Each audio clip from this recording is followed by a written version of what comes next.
2, 1. All right, we should be live. Just need to refresh this thing. How's it looking?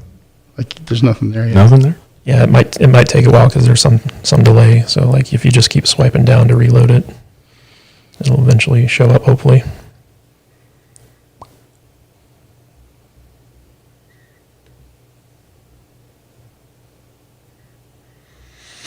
Uh-huh. Are we there? Yeah, there we are. All right. What's up, everybody? Kind of a delay we got. Welcome to the Salty Nerd YouTube Live. Yeah, there's going to be like a couple second delay. It looks like it's choppy. It's like it's frame by frame or frozen. Do Vader's phone. What? There we go. So this is what we're getting. It just switched.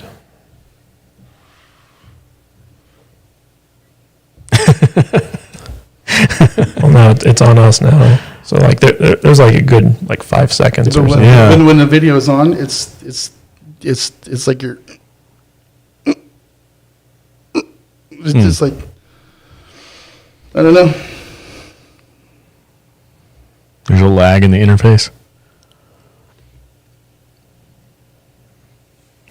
Freaking technical issues. Well, we're always trying something new. We don't ever try like stick to one thing. Is the audio choppy too, or is it just the video? I can't hear any audio in here. Because I'm going through here.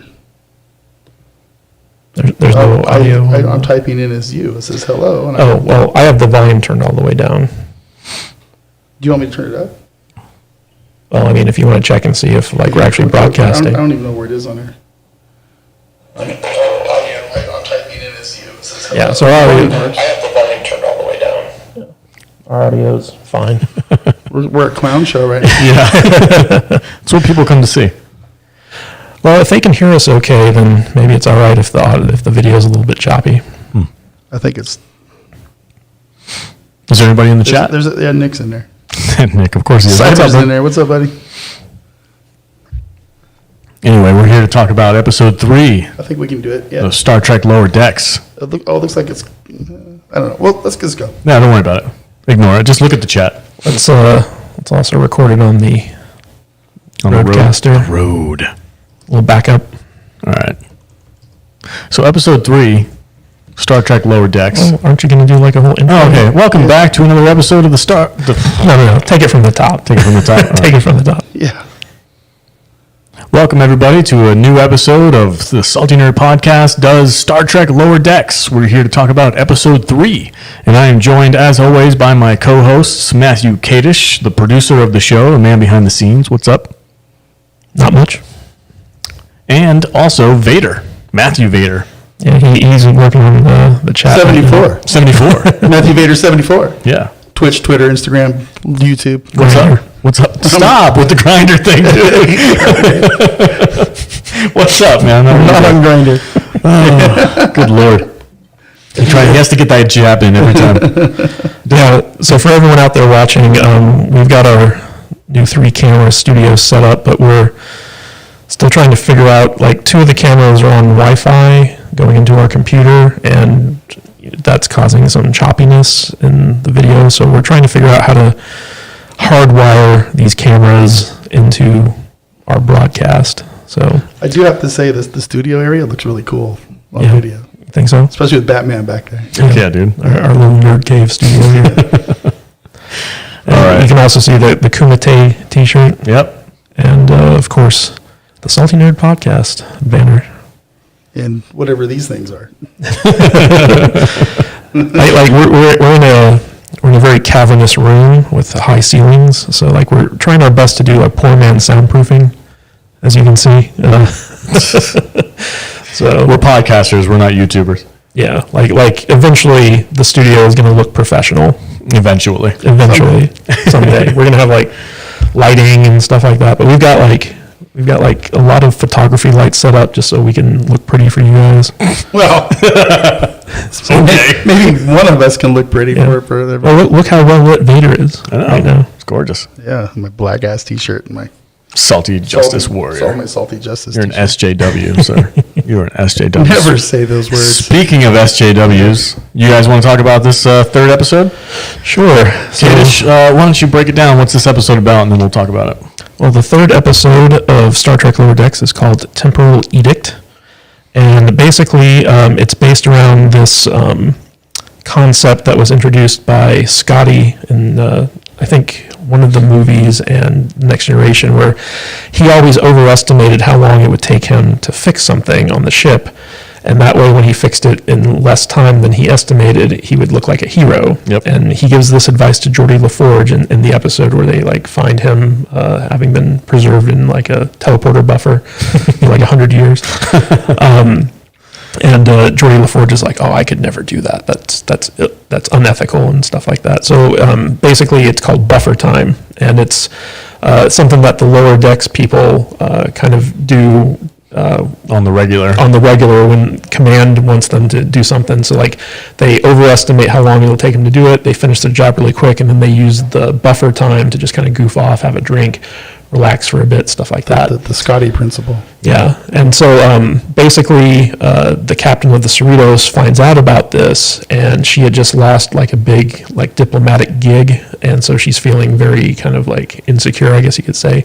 So she starts cracking down on buffer time, and she gives everyone this really strict like schedule that they have to stick to, where they have no downtime whatsoever. Yeah. And everyone just starts going crazy because like they're just overworked to the extreme. Well, didn't she get it out of Boimler that they really Yeah. slacked Yeah. off and she got angry about it? And Boimler is like the only crew member who is fine with no downtime. Like Yeah. he's just a workaholic. This is his he's in his dream job right now where he's like, oh, I can schedule everything. I know how to do, I have this at this time. This takes 15 minutes. I'm going to do it. Like, this is what I wanted to see them do in the last episode. Like, they finally let Boimler shine. Like, this is his personality, and this is where his strengths are. And so the big story on the ship is that the whole crew is overworked. And while this is going on, there's a away mission to a newly incorporated planet in the Federation, that's led by Lieutenant Commander Jack Ransom, and Mariner is kind of on his away team. And they create like this like intergalactic incident where they actually give them the wrong gift that insults this society. And so the away crew gets captured, and because this society is insulted, they send a boarding party to the Cerritos to kind of like declare war. And the entire crew is so busy trying to stick to their scheduled tasks that they don't have time to defend the ship. And so like this relatively primitive society with like crystal spears is basically just running roughshod on the Cerritos, like putting graffiti everywhere, talking about how like the Federation sucks and stuff. And so like we have the A story, which is the away team with Mariner. You think that's the A story? I do, and then the B story, which is the story on the Cerritos with Boimler trying to save the ship, basically. I would have flipped it. I would have thought the A story was Boimler on the ship, and the B story was You'd the think away so, team. but I feel like most of the action took place with the away team, and the big resolution with the alien race was done on the planet and stuff. So Okay. I was really looking to hate this episode going in because I was so disappointed with episode none of us 2. liked episode 2. Episode 2 was terrible, and I was really upset with this show. So when I was not looking forward to episode 3, I was like, oh God, here we go again. Let's see what else they can screw up. And I was really pleasantly surprised. Like, I laughed legit like 4 or 5 times during the episode. I think the humor hit a lot better this round, and the storylines themselves, and kind of like showing that Boimler can shine in certain situations and can be the competent, ensign that he is, and then also on the same thing, Mariner not being the center of attention and actually having flaws and being like sidelined because of her attitude, like that worked for me. I was like, okay, good. At least they're aware of that. Like at episode 2, it felt like they, like you guys said, they went full Mary Sue with her. Yeah, they did. And it was really hard to watch. Well, they went full Mary Sue with her on this one too, but the thing is that Jack Ransom went full Gary Stew, and so they had a stew off towards the end of the episode, which Jack ended up winning. which I thought was great. Like Stabs her in the foot. Yeah, I thought that was. What do you do? Yeah, that whole scene worked for me. He's like, no, I'm in command. This is my away mission, and I'm going to do this. And he just like, And it makes sense because in this scenario, Jack Ransom, he's like the main character of like, He's- the show. Yeah. That is, the show that would normally be going on. And so like he'd be the one to, fight this battle and save the crew and stuff like I that. loved it. He did the double fist thing. The Kirk double fist fight. Food. Yep. Yeah, that was great. That was a great reference and a great way of there was a part, I belly laughed at this one part because the big bad that, what's his name? Jack something? Jack Ransom? Jack Ransom. Jack Ransom has to fight this like ogre-ish giant alien creature that like only says one word, right? He says his name over and over again. And it's like the classic big dumb, bad guy that you have to fight. And once he actually defeats him and he's on the ground and he starts saying like, no, please stop, I give up. And he's like, I thought you could only say your name. He's like, no, I am very smart and I love to read.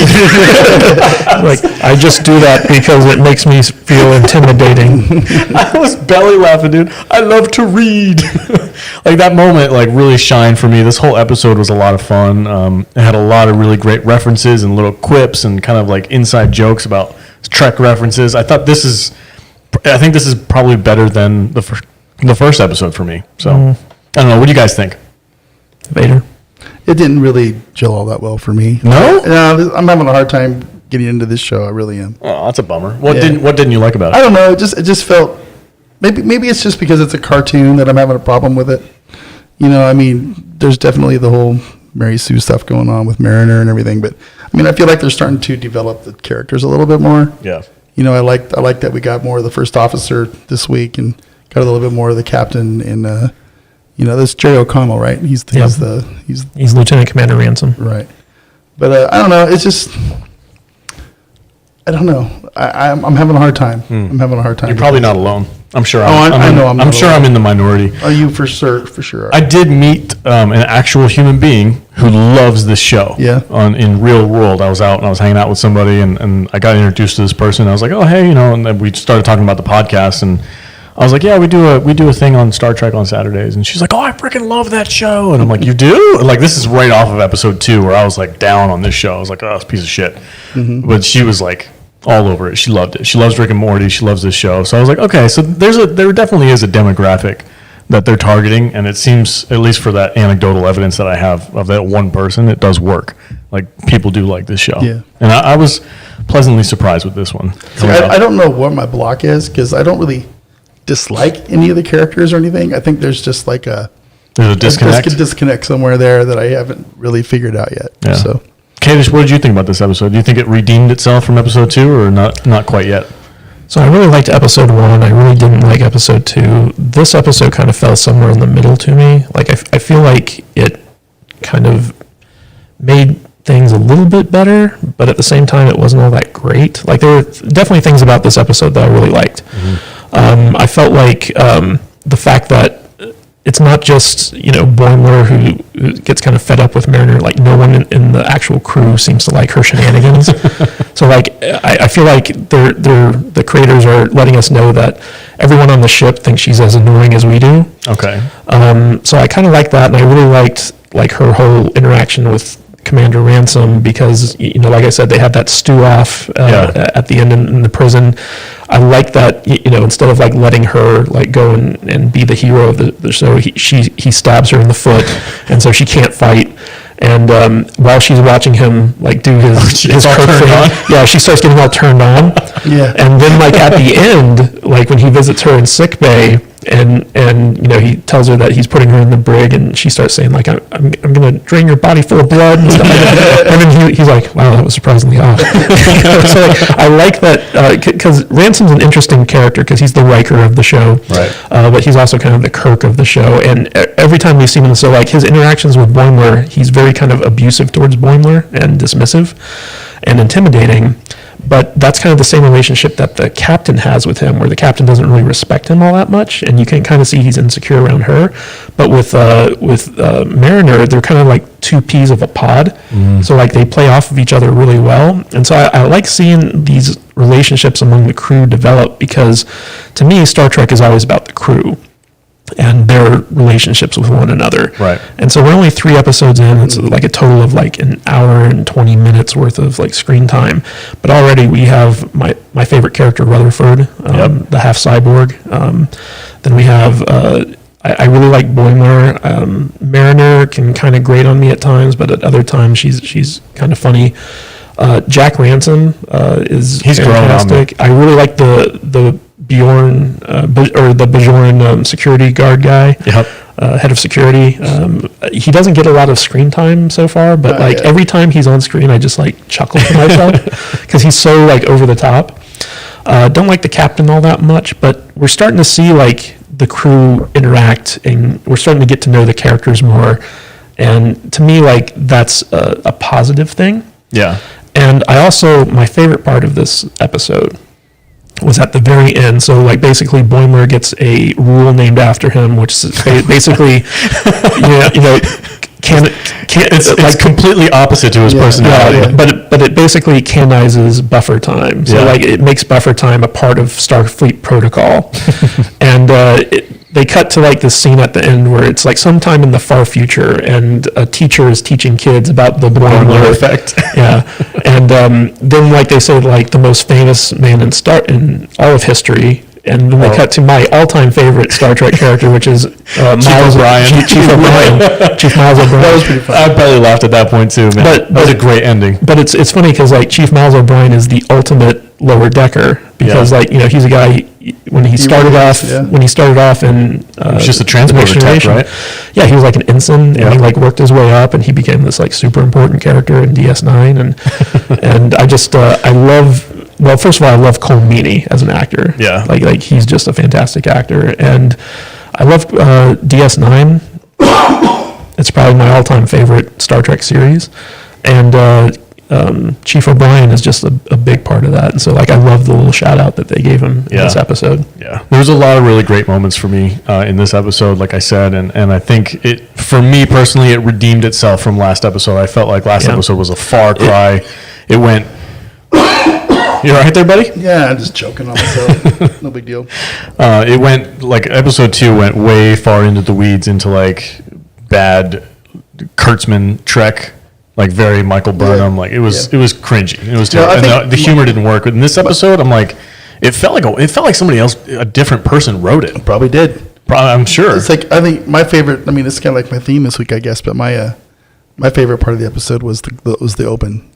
The cold open. Oh, you like the cold open? I did. Where they're doing the talent show. Yeah. Or it's not. Are they just? Is it like karaoke now? They're just No, it's very Trek though. Like they have these, and Mariner. It's kind of like open mic night. They just go up there and like destroy. 'Cause we have, like like- heavy metal solo on the drum, and it's like the Klingon guys on the screen. So what is that noise? It's very offensive, and Mariner actually gets like his communications officer killed because of her terrible music. And then when they're done with this, she just drops her guitar and says, "Peace, I'm out, bitch." You're welcome. It's like something like that. Like that part, that was funny. But the thing that really caught me about that was when they came down there to yell at whoever was playing the music. They yelled at Boimler. Boimler for his He's like, "Oh my god, I'm so violin sorry." That was very Captain eccentric. says you're too loud. Between Data doing his musical stuff and the Doctor doing opera on Voyager, like that felt very Star Trek-y I to think me. that's why I like the drum and guitar solo, because it was just so polar opposite. Yeah. Of the hoity-toity trash that all these Starfleet people like to do. The clarinets. I'm going to play Mozart's Fifth Symphony on my flute for everybody. It's like nobody gives a shit. I like that Boimler's second song is going to be "Ode to a Hug." Yeah. There was a lot to like about this Get episode. pretentious Star Trek people out of here. It's just like, give me something cool. So yeah, I like that. There was another line at the end. It was more towards the end when Mariner was in the sick bay, when she was like, "Do you want me to heal these scars for you?" And she's like, "No, I like them. It's like my badge of honor." And the cat lady's like, "Well, you look like a fucking scratching post." Yeah. And walked away. Like there was a lot of like funny quips in this episode. I thought the characters were really well done. I liked Jack Ransom as his like Captain Kirk style. He had a moment in the spotlight, and Yeah, the whole double fist fighting style just killed me. And of course, he has to do it with his shirt off. of course, yeah, he's got like a ripped 6-pack Yeah. abs and everything. It worked for me on That's every kind of level. when Mariner went, "Oh." I liked the whole thing. I was happy from beginning to end. There wasn't really. I can't point to anything that really was cringy to me. I was worried that Mariner was going to take the spotlight when she was on the away mission, but they subverted my expectations, and I was. And it was nice that they gave Boimler a little bit of agency in this episode because, like, episode 2, he was just like so. Oh, he's incompetent, like crapped on, you know. And in this episode, like, they actually made him kind of shine, where like he was the one who basically rescued the Cerritos this episode. Yep. Yeah, and he was able to talk to the captain and get her to see the error of her ways, and like once she kind of realized what she had to do, like the ship was saved. So now we have kind of an idea of what they plan on doing with this season, and it seems like every episode's going to give each character a moment to shine, and I'm kind of happy about that. What do you think is going to be next? Episode 4. I don't remember what the trailer was about. It looked like there was a lot of stuff between the captain and Mariner, like the mom and daughter type thing. That's what the trailer focused on. Yeah, because remember it had that really cringy thing where she's like, you know, like, oh, don't get long and prosper. Sarcastic Vulcan nonsense. Yeah, like that was bad. I watched. You don't like that? Well, I watched the trailer, and you know, trailers are meant to get you excited for the next episode. Yeah. And I was like, I'm not even sure if I want to watch that because it was so cringy. I'm hoping that, well, I don't know, I kind of chuckled, but I'm hoping that that'll be like the side story, and the main story will be focused on one of the other lower decks crew. Maybe it'll be the what's the green Orion girl's name? I can't remember. I want to say like Tala. Let me IMDb it real quick. Anyway, is there anybody in the chat talking to us? No, just Nick. Not even Nick now. Not even Nick now? Oh my God. So, like, you guys suck. It says there's 2 people and one of them's me. He's not wrong. Oh, wow. Tendy. It's like this show blows. I'm out. Ensign Tendy. Yeah. Well, Tendy, yeah.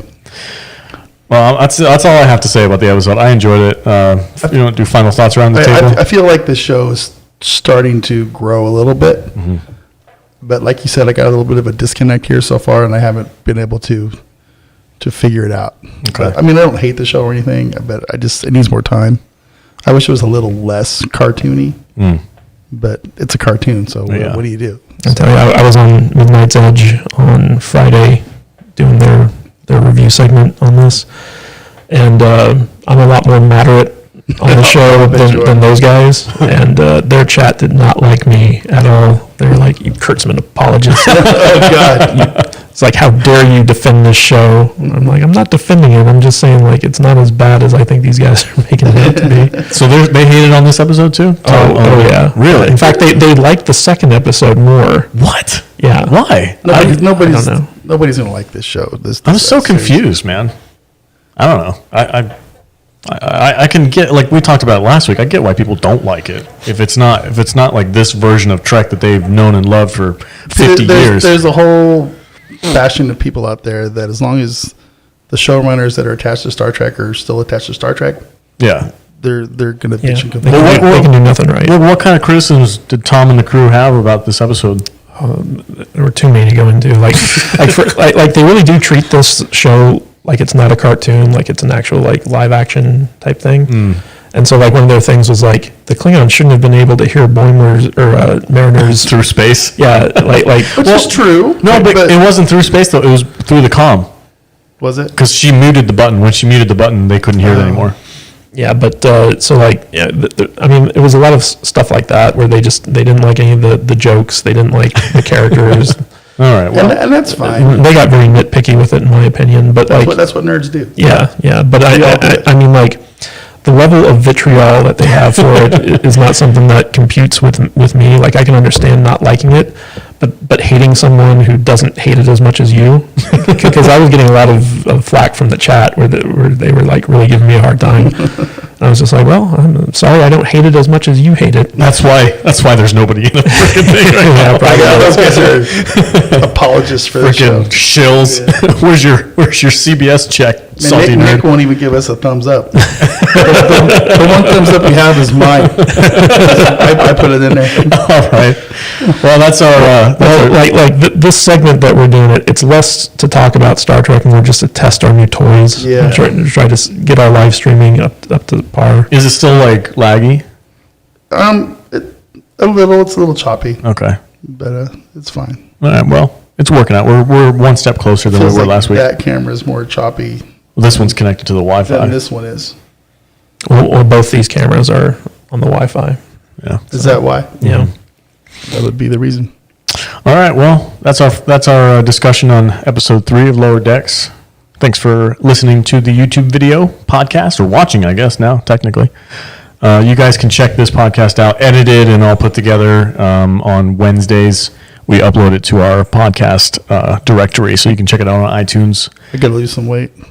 We all do. My man boobs are like prevalent.